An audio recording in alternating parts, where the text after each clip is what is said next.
A new report warns that about half of all species in the world's most unique habitats are at risk of extinction. That's about 80,000 plants and animals in 35 wildlife-rich areas, like the Amazon rainforest, the Galapagos Islands, Southwest Australia, and Madagascar. And they could all vanish if the global temperature continues to rise. Animals like the African elephants you see here would likely lack sufficient water supplies if temperatures rose 4.5 degrees Celsius. Let's bring in Niki Rust.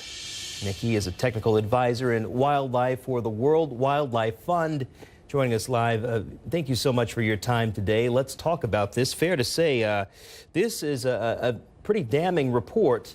Can anything really be done at this point to stop this trend? It definitely can, absolutely. And in fact, what this report really shows is that we must act now to reduce carbon emissions globally. And this isn't just down to citizens recycling more and using energy-saving light bulbs. This is also down to our global leaders making sure that we move away from fossil fuels and we start using more renewable energy. Otherwise, we really will have this huge crisis, losing maybe 50% of our wildlife in the most special areas. The Paris Accord comes to mind. Clearly, the United States, with the U.S. president, has backed out of that agreement. But, you know, the question, if the U.S. president were watching the television, we know he watches sometimes early in the morning. Perhaps he hears this report. What would you have to say to Donald Trump?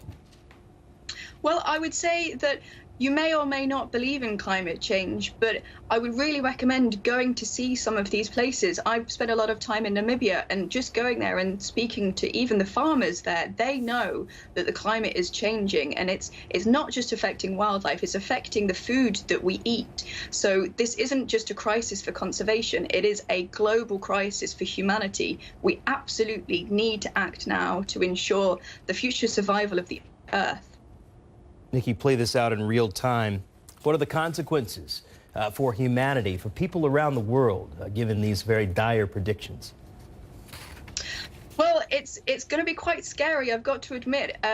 It's going to affect our food, our fiber, most things that we use nowadays, some way, shape or form, we get from the natural world, and this is threatened. However, I don't want to have a story of doom and gloom here. It's not game over quite yet. Like I said earlier, we absolutely need to act now to ensure that global temperatures don't rise to 4.5 degrees. Our report shows that a 2-degree rise, we could maybe lose about 25% of species in these most important areas. But why not try to raise the temperature only to 1.5 degrees or less than that? I think this is probably the way to go. We always talk about, Niki, what nations can do. But what can everyday people do? I mean, people are seeing these images, these images of animals that could vanish from the face of the earth. What can people do to try to stop this? Well, we know the normal things of maybe cycling to work rather than driving. There's also huge carbon emissions that come from the food that we eat.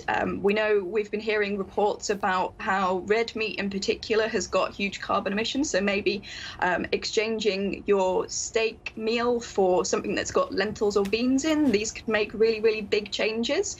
As well as that, we lose a lot of heat in our homes as well, so insulating our homes is very important too, but making sure as well that you're voting for the right people, the people that are in power and really have got our best interests at heart, which is making sure that climate change doesn't cause huge devastation around the world. Niki Rust live for us. Thank you so much for your insight, and we'll keep in touch with you, of course.